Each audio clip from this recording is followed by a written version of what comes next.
नमस्कार, AB star news में आपका बहुत बहुत स्वागत है। मैं हूं दिवाकर विक्रम सिंह।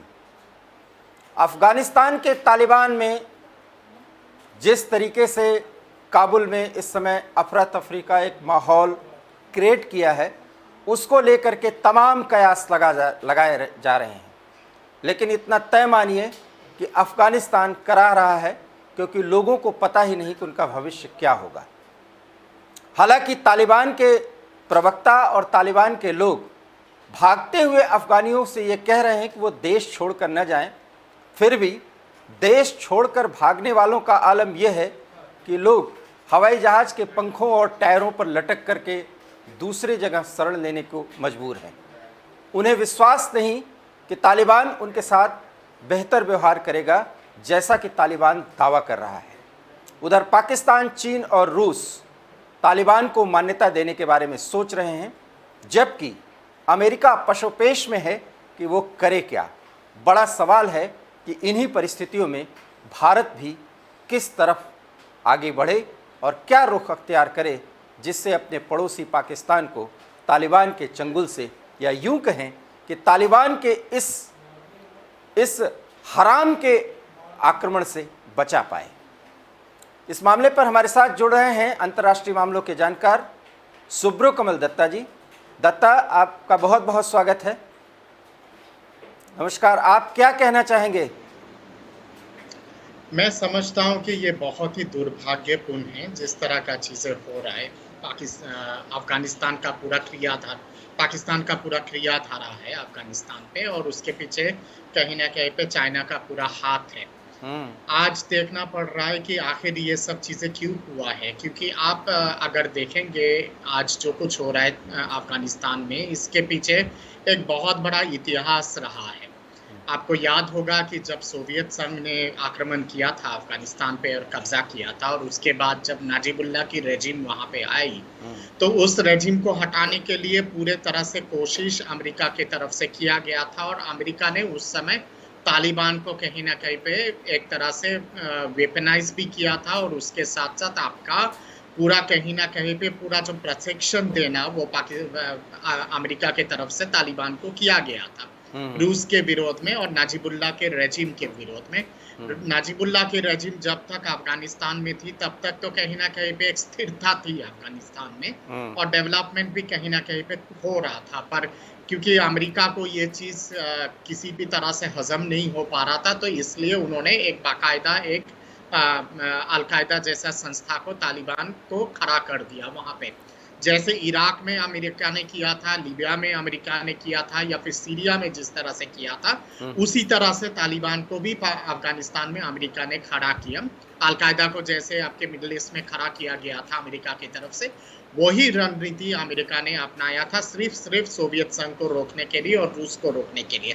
और खास करके आपके सोवियत संघ के विभाजन के बाद जब आपके रूस और बाकी सारे राज्य वहाँ पे स्थापित हो गए, सेंट्रल एशियन स्टेट्स वगैरह, जिसको हम लोग कॉमनवेल्थ ऑफ इंडिपेंडेंट स्टेट कहते हैं, वो लोग आने के बाद, क्योंकि रूस का या फिर सोवियत यूनियन का उस तरह का पावर नहीं था वहाँ पे, आप किसी भी तरह से एक तरह से शक्ति के साथ पूरा सारी चीज़ों को कंट्रोल करने के लिए, तो अमेरिका को लगा कि अब ये सुनहरा मौका है सेंट्रल एशिया पे कब्जा करना, और सेंट्रल एशिया के रसायन, गैस और तेल पे एक तरह से कब्जा करने के लिए। और उस समय अमेरिका ने और बहुत बड़े पैमाने पे आपके तालिबान को कहीं ना कहीं पे एक तरह से शाबाशी दे के आगे बढ़ाया। इसके बाद जब आपके सितंबर 11 की घटना हुई और अलकायदा ने जब वर्ल्ड ट्रेड सेंटर को तहस नहस कर दिया, और जब कहीं ना कहीं पे प्रमाण मिलने लगा कि बिन लादेन या तो अफगान पाकिस्तान बॉर्डर में छुपा हुआ है, और अलकायदा ने पूरा एक अपना दबदबा बना लिया है अफगानिस्तान के ऊपर, तब अमेरिका की होश खड़े हो गए, और अमेरिका को फिर लगा कि नहीं, अब तो तालिबान के विरुद्ध जंग लड़ने की आवश्यकता है अलकायदा को खत्म करने के लिए। और ये इतिहास है, और उस तरह से फिर आपने देखा होगा कि किस तरह से जंग हुआ और किस हिसाब से तालिबान का जो रेजिम वहाँ पे स्थापित हुआ था उसको किस तरह से खत्म किया गया। और फिर एक आपके हामिद करज़ाई के रेजिम को खड़ा किया गया और फिर उसके बाद गनी के रेजिम को खड़ा किया गया। दुर्भाग्यपूर्ण कहना पड़ता है कि अमेरिका हर जगह पे तो नाक तो लगा लेता है और उंगल तो कर लेता है हर जगह पे, पर उसके बाद जो एक तरह से स्थायी वे में जो सारी चीजों का निष्कर्ष निकालना पड़े वो कभी नहीं किया है। वियतनाम गवाह है इस चीज का, इराक गवाह है, लीबिया तो गवाह दत्ता है, जी, सीरिया गवाह है और दत्ता अब जी, अफगानिस्तान है। दत्ता जी, क्या आप मान रहे हैं कि अमेरिका ये 20 साल का युद्ध हार गया? हाँ बिल्कुल, एक तरह से हार किया। और आज मैंने सुबह ही कई सारे चैनलों पे और सोशल मीडिया पे मैंने ट्वीट किया है कि अमेरिका एक हेडलेस चिकन की तरह कि तितर बितर हुआ है और भागा है अपना सारा हथियार को छोड़ के। और कहीं ना कहीं पे ये जो हथियार अब तालिबान के हाथ पे लगा है ये तालिबान को और ज्यादा खतरनाक बना देगा, क्योंकि सारे आधुनिक हथियार तालिबान ने लूट लिया है अफगान फौजियों के यहाँ से, अफगान आर्मी से और अमेरिकन फोर्सेस ने जो छोड़ के गया था। आपको याद होगा कि 3 जुलाई के आसपास जब बाग्राम एयरपोर्ट को जब चुपके से अमेरिका ने खाली किया था, अफगान के प्रशासन को पता भी नहीं था, गानी सरकार को मालूम भी नहीं था, तालिबान को सब चीजें पता था और उसके बाद सरेआम वहां पे लूट हुआ था आधुनिक हथियारों की तालिबान के माध्यम से। और वहीं से ये विस्फोटक चीजें शुरू हुआ है और देखते देखते देखते देखते सारे प्रांतों पर तालिबान ने कब्जा किया और कल तो काबुल में कब्जा कर लिया है। इस हार के मायने क्या निकल रहे हैं दत्ता जी? बहुत सारा दूरगामी परिणाम है इसका। एक तो ये है कि जब तक अमेरिका की हस्तक्षेप थी तो कहीं ना कहीं पे रूस बिल्कुल नहीं चाह रहा था कि एक अमेरिका, भारत और बाकी पश्चिमी देशों का एक समीकरण बने वहां पे, क्योंकि रूस को खतरा महसूस हो रहा था पूरे चीज को लेके। अब जब अमेरिका ने वहां से पलायन कर लिया है तो मेरे सूचना के मुताबिक रूस ने कहा है कि वो तालिबान के जो सरकार है उसको मान्यता नहीं देगी और किसी भी तरह से रिकॉग्निशन नहीं देगा।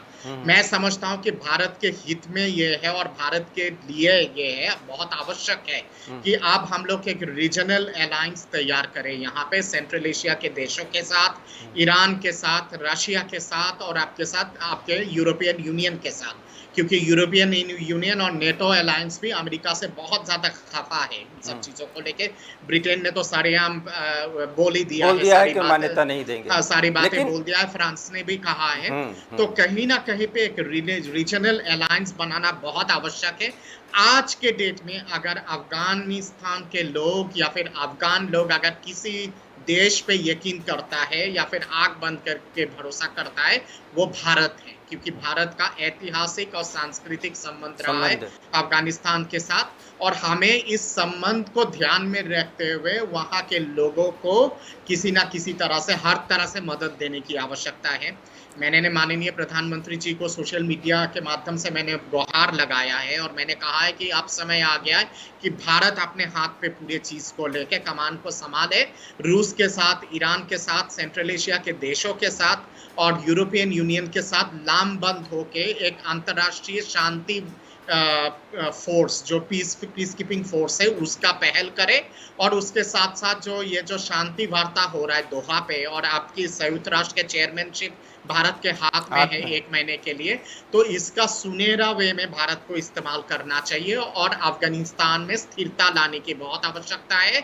आज अगर हम लोग स्थिरता नहीं लाएंगे ये डोमिनो इफेक्ट होगा जिसको हम लोग स्पिल ओवर इफेक्ट कहते हैं और उससे सबसे पहले भारत चपेट में आएगा और उसके साथ साथ दक्षिण एशिया, मध्य एशिया और पश्चिम एशिया तहस नहस हो जाएगा और आपके वर्ल्ड ट्रेड सेंटर की तरह हादसे या फिर आपके जो कंदाहार हाईजैक की तरह हादसे बहुत सारे हो सकते हैं। मेरा एक सवाल है कि चीन और पाकिस्तान वो तो बहुत खुश हैं अंदर खाने। बिल्कुल खुश है, क्योंकि चीन ने तो सारा चीजें किया है ना। चीन को बहुत ज्यादा और बहुत बड़ा इंटरेस्ट है इस खेल में, क्योंकि अफगानिस्तान आप अगर देखेंगे तो आप खनन के हिसाब से, मिनरल के हिसाब से दुनिया के one of the richest country है अफगानिस्तान मिनरल के हिसाब से। और उसके साथ साथ बलूचिस्तान पे जो सेपेक का जो कॉरिडोर बन रहा है पाक ऑक्युपाइड कश्मीर से और खैबर पख्तून से, वो चीन का एक बहुत बड़ा इंटरेस्ट का केंद्र है आपके गदार पोर्ट को लेके। और कहीं ना कहीं पे चीन चीन अपना ये जो one belt one road one belt वाला जो कॉन्सेप्ट है या फिर लैंड सिल्क रोड का जो कॉन्सेप्ट है, उसको वो चीन चाहता है कि पाकिस्तान के माध्यम से, गदार के माध्यम से फिर अफगानिस्तान पे लेके जाए, अफगानिस्तान से फिर सेंट्रल एशिया को जोड़े, सेंट्रल एशिया से रूस के माध्यम से, फिर बल्कान सी के माध्यम से, कैस्पियन सी के माध्यम से यूरोप तक लेके जाए। ये पूरा चीन के रणनीति में है ये चीज, और इस तरह से चीन चाह रहा है कि पूरा दबदबा अपना स्थापित करे मध्य एशिया पे, सेंट्रल एशिया पे और वेस्ट एशिया पे, साउथ एशिया पे। पाकिस्तान तो उसके हाथ में है ही, पाकिस्तान तो कहीं ना कहीं पे एक मोहरा है चीन का। तो ये कहीं ना कहीं पे पूरा रणनीति है चीन का। मेरा सवाल ये है दत्ता साहब कि बिना अमेरिका के जो मोबिलाइजेशन हम चाह रहे हैं, चाहे वो नाटो के देश हों, चाहे फ्रांस हो, यूरोपीय यूनियन हो, एशिया के अन्य देश हों, इवन कि अफगानिस्तान से सटे हुए सेंट्रल एशिया के अन्य देशों की बात मैं कर रहा हूँ, क्या अमेरिका के मोबिलाइज हुए बगैर वो मोबिलाइज हो जाएंगे? और अमेरिका तो बहुत असहाय स्थिति में अपने को दिखा रहा है, वो भी बाइडेन प्रशासन के कारण। अमेरिका के पास इसके सिवा दूसरा ऑप्शन नहीं है या फिर दूसरा चारा नहीं है, क्योंकि पीठ दिखा के तो भागा है अमेरिका वहां से। 20 साल में तो कुछ नहीं हासिल कर पाया, और अगर जब सारे चीजें जब आप कर ही नहीं पाए तो आप गए थे क्यों अफगानिस्तान में? नजीबुल्ला के रेजिम को आपने हटाया था क्यों? ये सारे सवाल है ना, और ये बहुत गंभीर सवाल है जिस पे अमेरिका को जवाब देने की आवश्यकता है अंतर्राष्ट्रीय समुदाय को। तो क्या आपको लगता है कि अमेरिका को अलग थलग करके भारत कोई ऐसी मुहिम चलाएगा जिसमें रूस, फ्रांस या ब्रिटेन जैसे? बिल्कुल मैं उसी दिशा में ही मैं इंगित कर रहा था, और मेरा मानना है कि अमेरिका के पास आज के डेट में हाँ के सिवा दूसरा ऑप्शन नहीं है अमेरिका के पास, क्योंकि वो अपना सेना तो भेज नहीं सकता है अब, और क्योंकि आप अगर भेजेगा तो वहां अंदरूनी चीजें हो जाएगी अमेरिका के अंदर, और बहुत ज्यादा सिविल वॉर जैसा माहौल हो जाएगा अमेरिका के अंदर, तो इसलिए वो कर नहीं सकता है। अमेरिका के पास आज के डेट में ऑप्शन क्या बचता है? अगर चीन का अगर दबदबा हो जाएगा अफगानिस्तान के ऊपर, तो वो अमेरिका के हित में नहीं होगा आपके मध्य एशिया को लेके, सेंट्रल एशिया को लेके और अफगानिस्तान को लेके, या फिर ईरान को लेके भी, क्योंकि कहीं ना कहीं पे एक पूरा नेक्सस तैयार हो जाएगा जो अमेरिका के हित में नहीं होगा। इसलिए अमेरिका के लिए मेरे नजर में लगता है कि आज के डेट में भारत, रूस, ईरान, सेंट्रल एशिया के देश या फिर यूरोपियन यूनियन के माध्यम से कोई अगर एक पहल अगर होता है, उस पहल पे अमेरिका को समर्थन देने के सिवा दूसरा कोई ऑप्शन नहीं है, क्योंकि अमेरिका के लिए आज के डेट में हिंद प्रशांत एरिया में, जिसको हम लोग इंडो पैसिफिक कहते हैं, उस पे अगर सबसे ज्यादा खतरा अगर अमेरिका को है तो वो चीन से है।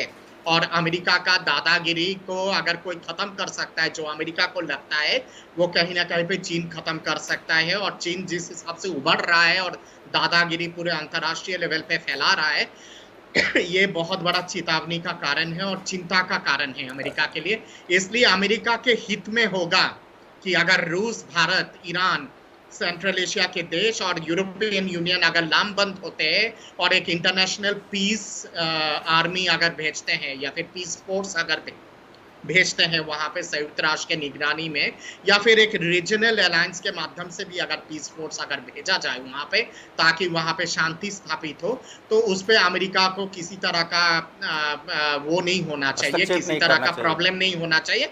उसको हाँ करना ही उसके लिए उचित रहेगा और सही रहेगा। क्या आपको लगता है कि पीस कीपिंग फोर्स को तालिबान यूं ही एक्सेप्ट कर लेगा?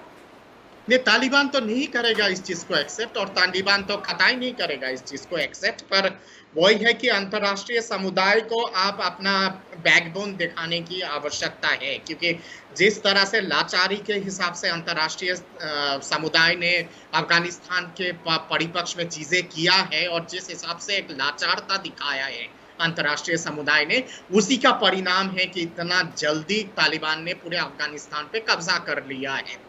आज अगर शुरू से ही अगर अंतर्राष्ट्रीय समुदाय या फिर इंटरनेशनल कम्युनिटी अगर एक बैकबोन अगर दिखाई होती और सही तरह से अटल होके अगर जूझती चीजों को लेके, तो ये नौबत नहीं आता और गनी की सरकार भी नहीं जाता फिर।